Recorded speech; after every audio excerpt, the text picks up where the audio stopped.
The following program contains scenes and language of a frank and explicit nature. Viewer discretion is advised. This is The Loudness, where our random, rowdy, and raunchy band of misfits create top 10 lists of life's most insane shit. Be scared. Nothing is off limits. So congratulations. You just made the list! Greetings and salutations. I'm the Music God CJ Plain, and this is another edition of The Loud List. Yes, I know this one is late. It has been a crazy week. I did not get a chance to get any interviews lined up, to record anything. So this is going to be another solo one from me. And today, I've had this list for quite a while. It's not necessarily a top 10 or anything, but I have a list of 30 records that influenced me the most as a music listener, as a fan of heavy music. And these are all rock and hard rock and metal records, by the way. It's just going to be a list of 30 records that heavily influenced me, and in so should be records that every serious hard rock, metal, and heavy music lover has in their collection. So let's just start at the top, and I'm going to give my short bursts of opinions. I'm not sure how long this one will go, but we're going to start right at the very first one. I believe it was around 1986. I was in maybe 7th, 8th grade, about 9th grade. Actually, I was in 9th grade. And Metallica, Master of Puppets, come out. True height of Metallica in all its glory to me. It was everything that any metal fan could wish. Power, precision in its purest form. Just one song after another. There's really not a bad song. Whether you want the lowest in Sanitarium, whether it's the classic Master of Puppets, whether it's The Thing That Should Not Be, or whether it's the ending of the album where you get Damage Incorporated, which is my favorite track on the record. So that's going to start us off. The next one on the list, Guns N' Roses, Appetite for Destruction. When it came out, the world wasn't ready. They took the world by storm, and to this day, some of the grittiest, gut-level hard rock ever recorded. Lightning in a Bottle. The band has never been able to recapture the pure sound of it, and it was a total band effort. If you took any one piece of that puzzle away, at that time, it would have made it a totally different record. Whether it was Slash or Duff or Izzy, any other person being different in that band, you would have had a completely different record. So, Appetite for Destruction. The next one, Skid Row, Slave to the Grind. And yes, I realize these are all well-known records. Probably records that not only influenced me, but influenced hundreds, thousands, tens of thousands, probably millions of others as well. So, Slave to the Grind, it represents everything that is awesome about hard rock to me. You have awesome lyrics in the songs like Quicksand Jesus, In a Darkened Room, Monkey Business. You have the in-the-face guitars, and you have Sebastian's vocals. And of everything that Skid Row has done over the years, this is the record that just slams the hardest. I mean, this is the record that, to me, is one of the definitive hard rock records to have. The next one, I'm going to group these two together because, with the recent passing of Ozzy, it's essential that I have these two. So the first one is going to be Black Sabbath's Paranoid. I'm not a massive Sabbath fan. I'm not one who listens to a ton of Sabbath. But I have a ton of respect for them. And could you really make a list of influential metal and hard rock records without including this song or this record? Probably. I wrote down probably the second most imitated band in hard rock and metal. I guess you could argue between Zeppelin and Sabbath, which one has been more imitated over the years. But, one of the two most imitated bands. And then right behind that comes Ozzy with Blizzard of Oz. It's the first solo record immediately following I don't want to say the breakup of Sabbath, but Ozzy leaving Sabbath. You have Randy Rhoads with his Wild Child guitars. You have Ozzy's lyrical caricatures. It's one of the most endearing legacies in all of music. And it all starts with Blizzard of Oz and all of the amazing songs that are on that record. The next one on the list, AC/DC, Back in Black. Again, a no-brainer. It's the first album with Brian Johnson. The band considered breaking up after the death of Bon Scott. What they did instead was return with one of the most thunderous metal records ever. Absolutely nothing soft about Back in Black. There's no ballads.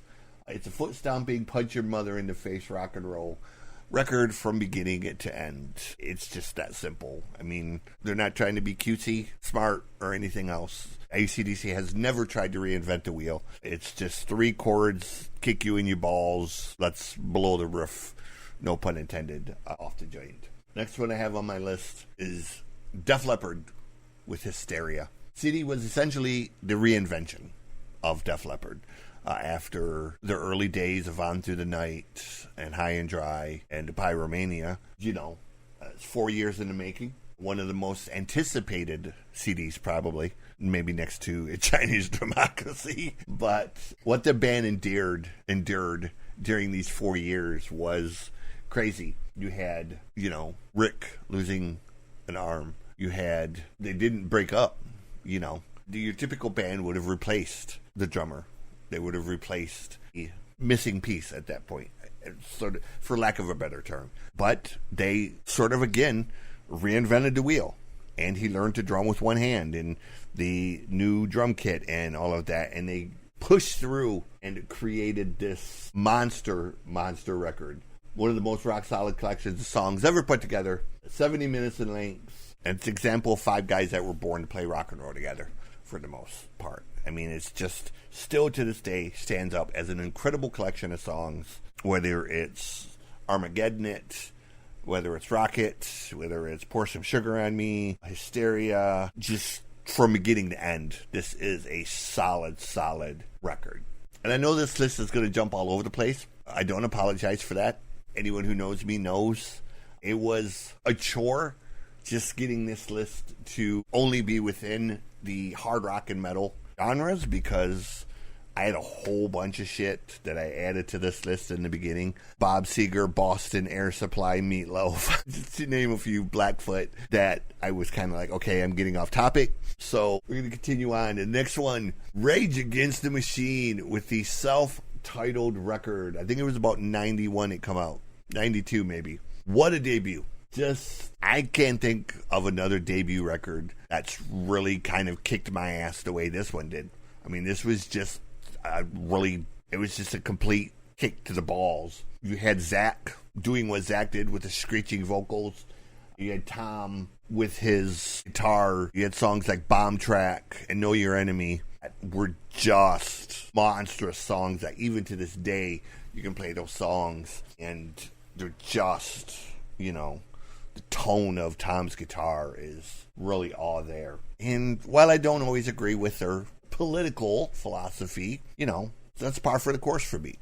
I don't agree with 3/4 of what Henry Rollins says, but anybody who knows me knows I think Henry Rollins is a God among men, and thank the Lord for letting me live during the same time as Henry frickin' Rollins.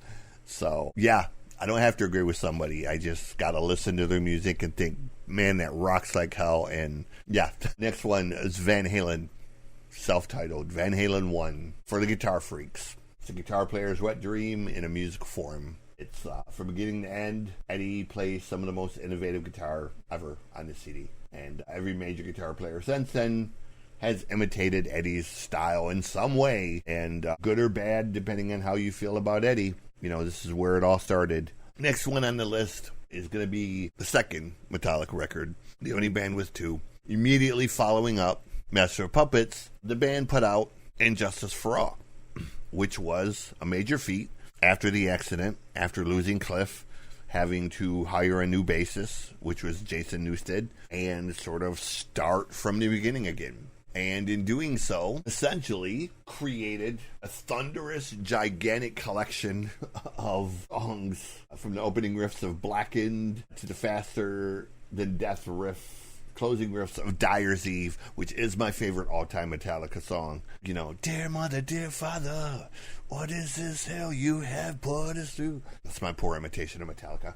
as a monster collection, dark, prodding, brilliant in every way, it was a resounding yes to whether the band would survive. And let's be honest, how many of us have not banged our freaking heads to one more than at least 100 times? So, one essentially ended up being the centerpiece of this record, but, just everything about this record was really great.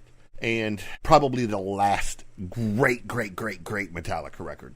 Go ahead, all your hate mail, it can go to whodis@kissmyballs.com if you disagree. Moving along, Motley Crue, Shout at the Devil. One of the first records that I personally wanted to own. It's a record that made me a hard rock fan. Before Shout at the Devil, I kind of was more of a classic rock guy. A lot of Chicago, a lot of Survivor, a lot of REO Speedwagon, a lot of what would be considered classic rock by today's standards. Nugent, Slade, a few bands like that. But Crue was Shout at the Devil was the record that when I heard it, I wanted it so badly. My father absolutely refused to buy me the record. On the title alone, it was not going to be allowed. We had a family Christmas party where names were drawn, and whoever got your name bought you that gift, or you bought them the gift. And my Aunt Connie got my name. My Aunt Carrie got my Uncle Cliff's name. My Uncle Cliff is about a year and a half older than me. And I don't mean to hurt any feelings in saying this, but my Aunt Connie bought me one of the ugliest Christmas sweaters I've ever seen in my life. It was from Hudson's, if you remember the old Hudson's in Michigan, Hudson's department store, which I think is now owned by Macy's. It was a work of horrific fashion. It belonged in the back of an 80s themed closet somewhere to be hidden forever. And I opened it and graciously smiled and said thank you, and thought this thing will never see the light of day. Ever. And my Uncle Cliff, who was the preppy, geeky type, saw my sweater and said, "Oh my God, that's awesome." And I thought, yeah, whatever. And he opened his gift, and my Aunt Carrie, who is the twin of my Aunt Connie, had bought him the Motley Crue record that I wanted. And I thought, son of a bitch, the preppy geek is going to get a Motley Crue record that he will never listen to because he's a fan of Elton John and Bruce Springsteen and the Police and Prince and other Hot 40 stuff of that time. And he looked at the record and he was like, I don't even know who this is. And my brain kicked into overdrive and said, hey, I'll trade you the sweater for the record. And he shoved the record to me, I shoved the sweater to him, and I ran like hell. And my dad just said, fuck it, let him have it. And that is how I got my first Motley Crue record. Long story short, still to this day, one of only 2 Motley Crue records that I like.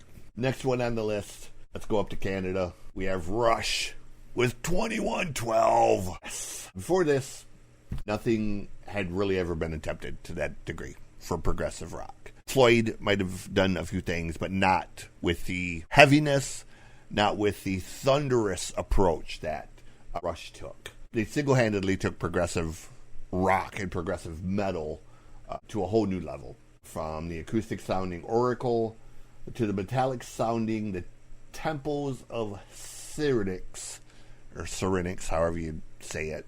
It's a masterpiece of the highest degree. The only word that comes to mind for this record, essentially, is epic. Still one of the best Rush CDs there is. Next one on my list is Aerosmith Rocks. So, Toys in the Attic brought Aerosmith to the game. Rocks made him the master of ceremonies. Everyone from Slash to Kirk Hammett has stated how this was the album that made them want to be rock stars. This album has more swagger and balls than just about anything else ever relieved. And I wrote, put this in your CD player and get your rocks off. So I took a bunch of notes on these, and I'm just reading notes, essentially, of what I wrote. So the next one, Scorpions, Love at First Sting. Sure, the Scorps had been around for close to 15 years when it was released. They had hit with a number of killer albums earlier, such as Blackout and Love Drive, and they were a band that most people knew well. This was the album that made them a name that everyone loved. Rock You Like a Hurricane and Big City Nights were 2 of the biggest anthems at that time, and it's just massive guitars. The vocals were dead on. The riffs, man. Like, sure, there were Scorpion songs before that, but come on, when you heard "Rock You Like a Hurricane," you know, it's just, you knew. You cranked the stereo up, you rocked your ass off, and that whole record is full of cranked out jams. So that is absolutely that. Next one on the list. How about some Iron Maiden? Number of the Beast. Once again, I'll admit that I am not the most massive Iron Maiden fan. I respect Maiden. I listen to them on occasion. But, you know, I'm not going to sit here and say that I've seen them thousands of times and I blah, blah, blah. I haven't. I have more respect for Maiden than I have knowledge of Maiden. But what I do know that any true best of list would be incomplete without this. Essentially, this is the greatest hits record before they ever did a greatest hits. Because pretty much every one of the songs on this, short of maybe one, ended up being on their greatest hits list later. So, and it's kind of the record that broke them out of the whole new wave of British heavy metal genre into the mainstream. So, yeah.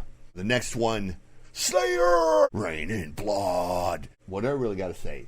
I mean, to this day and time, no one has bettered the ferocity, the pace, and the unadulterated aggression of this album. 10 songs in 28 minutes. It leaves no room for a breather. It single-handedly changed the face of thrash and speed metal, and everything before this paled in comparison. In most sense, also pale when put next to this record. For lack of a better way to put it, this is a soundtrack for ripping your neighbor's face off. The next one on my list, Pantera, Cowboys from Hell. I'm not going to go to great lengths for this one. Essentially, you know, it was one of the most amazing records that I'd ever heard when it came out. It was guitars upon guitars with vocals and a rhythm section that was dead on. And it was Dimebag, man. I mean, just the ferocity of Dime's guitar and the rhythm section on this record, with or without Phil. I've always considered Phil kind of to be not essential on this record. You could strip Phil's vocals completely away on Cowboys from Hell and just have the three others, and it would still be one of the most monster metal records ever released, man. It's just that, you know, it is just a killer record on the musical side. Next one, Queensryche, Operation Mindcrime. Sum this up in a short description. Probably the greatest progressive metal record ever recorded. Everything about the CD was perfect. Nothing this brilliant has been achieved since. I have some people who may argue with that thought on that, maybe saying something by Dream Theater or Opeth or a few others, and I have a few that I would put up there. But all in all, for story, for music, and just all the things that this record is, probably the most flawless, perfect progressive metal record as far as a concept record that exists. Next one, Kiss, Rock and Roll Over. After the success of Alive and Destroyer, Kiss had to come with something big. Answer the question if they could follow up after those. And what they brought was bigger and meaner and even more melodic than the other ones. One of the purest collections of rock music ever done. So, and again, often imitated, rarely successfully though. Bon Jovi, Slippery When Wet.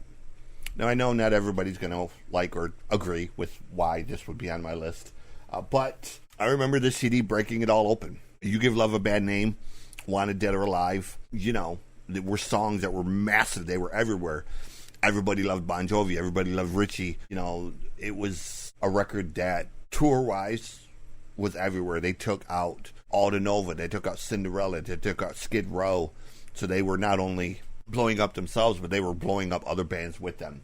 The band released You Give Love a Bad Name. Everyone wanted on the bandwagon. And there were essentially 1 million copycats overnight. Everyone wanted to sound like Bon Jovi. No one's ever matched what John and Richie did on that record. 20 years and 100 million CDs later, almost 30 years now, what can you say? It was what it was. Whether you like Bon Jovi or not, you can't sit here and say that hard rock, hair metal, whatever term you want to use, did not blow up without Bon Jovi. Next one, this came at the same time, essentially, as the Motley Crue one, as Quiet Riot. Metal Health came almost immediately after Shout at the Devil. Same ferocity and drive that made Crue so huge. Kevin's voice was bigger than life. Songs on that record, it was just pure energy. And you know, Kevin's voice coming in and just that.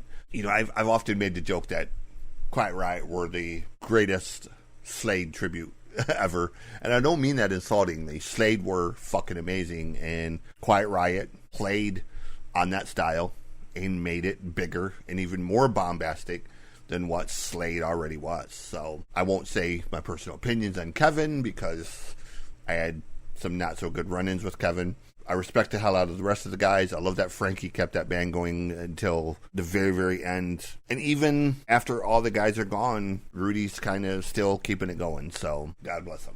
The next one on the list, Manowar. We are the kings of metal. Coming your way. It's the quintessential metal record to me. Recognized as the world's loudest band, or one of the loudest bands. They held, I don't know if they still hold the record, but they held the record for, you know, a while. Always been one of the most truly unrelenting in what they stand for. They've never shied away from being big, dumb, cheesy, and, you know, bombastic. So whether you like the band or not is kind of irrelevant. It's just what it is. And there has been, again, an influence of bands like Hammerfall and Dragon Force and so many other bands that have come after them that have, you know, kind of took that blueprint and ran with it. I saw them one time live. Jet Boy opened for them, and they were so loud that you not only could hear them, the ground underneath our feet was shaking, almost like an earthquake. It was unrelenting for 2+ hours, and I could not hear for 4 days because I made the mistake of going to that show with no ear protection, and 4 days later my ears were still ringing and I was still saying, what? So thank God for Manowar. Next one on the list is Megadeth. Peace sells, but who's buying? Ranks up there with Master of Puppets. The answer to all the critics that questioned if Dave could survive separate of Metallica. CD is, to this day, pure molten metal. The guitar riffs on it are just crazy insane. Dave's vocals. Megadeth has done a ton of really, really great shit, but I don't think anything truly lives up to what they achieved with Peace Sells. So I have 7 more on my list, so we're going to run through these. Next one is Mayhem. Mysterious Dom... Sathanas. I think it's how you say it. I may probably have butchered that. High likelihood. I butchered it. But that's okay. It's a CD that single-handedly changed the face of black metal. Everybody has read stories, heard the rumors, heard all of this stuff about Mayhem, about Dead, about Uranius, about his suicide note being one line, sorry for the mess, them taking pieces of his skull and making necklaces, the Lords of Chaos stories, the connection to Varg, and all of this other stuff. But at the end of the day, it's actually one of the most brutal, crushing CDs really put together musically. I mean, it was way ahead of its time for that genre. And short of a few bands, very few bands have really achieved that very calculated sound that Mayhem had on that record, including Mayhem themselves. It never really quite lived up to anything after that. The next one, I'm going to talk about this one for a minute. Probably one of the ones that influences me the most because I got to meet him. I got to hang out with him and knew him as a person. Mother Love Bone. It's the band that preceded Pearl Jam, obviously. Seattle band. I had the amazing vocalist Adam Wood, along with 3 other guys that would later go on to form Pearl Jam after Andrew's untimely death of a heroin addiction. All of that aside, though, one of the most critically acclaimed debut releases ever. A record that should have made them probably even bigger than what Pearl Jam become, even bigger than what Soundgarden become. Nirvana probably never gets off of the starting line without the void that is left by Mother Love Bone breaking up. Because if Mother Love Bone continues down their path, if Andrew lives, they essentially become Nirvana. they become the band that will lead Seattle. Soundgarden probably would have still thing, but Pearl Jam never exists. And a lot of the bands that followed, it's a completely different landscape. So to understand how big of a loss Andrew was, you take into account that the pallbearers for Andrew for his funeral were Chris Cornell, Stone Gossard, Jerry Cantrell, Chris DeGarmo, Kim Thayil, and Dave Grohl. And if that's not a who's who of rock and roll royalty after the fact, none of those guys had achieved true stardom at that point, other than Chris DeGarmo with Queensryche.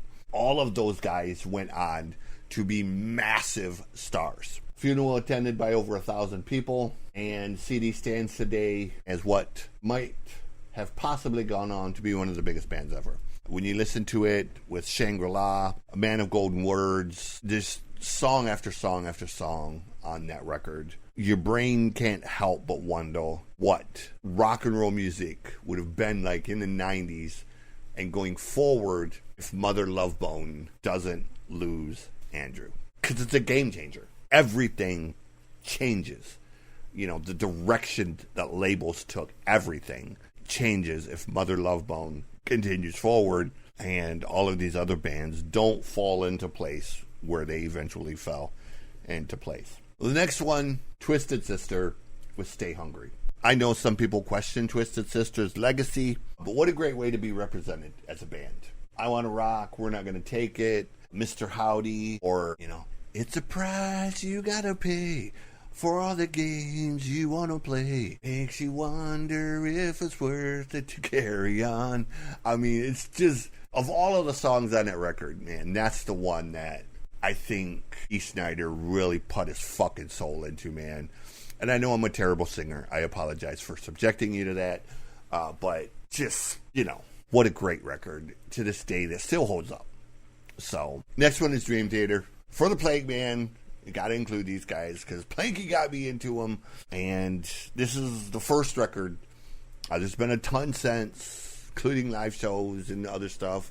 Road trips to Cleveland to see Petrucci solo. The first time he played with Portnoy after decades of being apart. The band took what Queensryche started, made it bigger, better, faster. Amazing guitar playing, awesome bass, gothic sounding keyboards. Images and Words was a sonic masterpiece. It set them up for everything that they've done since, but it all comes together on Images and Words. So, and I know everyone, pull me under, but in the short of it, Pull Me Under is actually one of the worst songs on that record. So, yeah, I said it. 3 final songs. Sabotage, Gutter Ballet. When this song come out, or when this record came out, I was already a fan with Hall of the Mountain King. But this was the record that took what Sabotage had done before and, man, just turned it on its head and made them what people now love the most about them. They took metal and they mixed it with Broadway. I compare this band, you can say they were Meatloaf on steroids. Paul and John essentially took what Jim Steinman had started with Meatloaf and they cranked it to 100. They made it bigger, better, more powerful, more gothic, and, mixing the heaviest aspects of metal with the best conceptual aspects of progressive rock and Broadway. The band really had something for everybody. And while you had the heavy songs in this, towards the ending of it, where, the turn 'em on again, when the crowds are gone. It was the song, man, that it'll bring a tear to your fucking eye, and it's such a powerful, one of the last records that had Chris on it. I think there were 2 more after that had Chris on it, but just a masterclass of Chris's guitar playing on this damn record. So, and it led essentially to them doing Trans-Siberian Orchestra. It's, again, damn near 30 years later, is still holding their own, doing the Christmas version of Gutter Ballet. So, yeah. And the last 2. First of the last 2, we're going to go to Stryper. Why am I going to Stryper? Because the CD took Christian metal to the mainstream. And as someone who was raised around churches and got told all of the time that the music I listened to was devil music and it was evil and blah, blah, blah, it was awesome to finally have a band that I could listen to that was heavy and fast and over the top, but yet I could listen to it and shove it in their face saying, hey, I listen to metal and it has biblical lyrics, has biblical references, and Stryper was a massive gateway. Whether or not you like Stryper, you cannot question their work ethic. You cannot question their integrity or their musical ability. Whether it is Oz's guitar playing, whether it's Michael's vocals. To this day, I don't know how he has continued to be able to hit the notes that he has. Or the biggest aspect of this band, the most underlooked aspect of this band, is Robert's drumming. You know, they call him the timekeeper, and the man is a freaking machine. Some of the most flawless drumming that you will hear on any hard rock metal record ever. It's just that simple. It's To Hell with the Devil, man, is that record, and it was, again, a gateway. It led to me getting into bands like Deliverance, bands like Saint, bands like Bride, bands like the Res Band. It led me to X-Sinner. It led me to Recon. It led me to so many other bands that I would have never heard and become massive fans of, whether it was Angelica or whether it was Mass. You know, again, just a laundry list of bands that I become a fan of, thanks to Stryper and what they do and continue to do. So, do you have to love Stryper? No. Do you have to respect Stryper? Abso-freaking-lutely. And let me say my absolute condolences and deepest prayers go out to them on the loss of their father recently. I can't imagine what those guys felt knowing at being on tour and not being able to just walk away from it all during that time. Must have weighed on them. But I have no doubt that they will handle it with the grace that they've always had. I've interviewed Michael a couple times, and it's just an absolute gentleman who I respect to the moon and back as somebody who just wears his heart on his sleeve. And I have two more. Actually, one was mixed in. The next one was Extreme Pornography. The first Extreme record kind of put him on the map.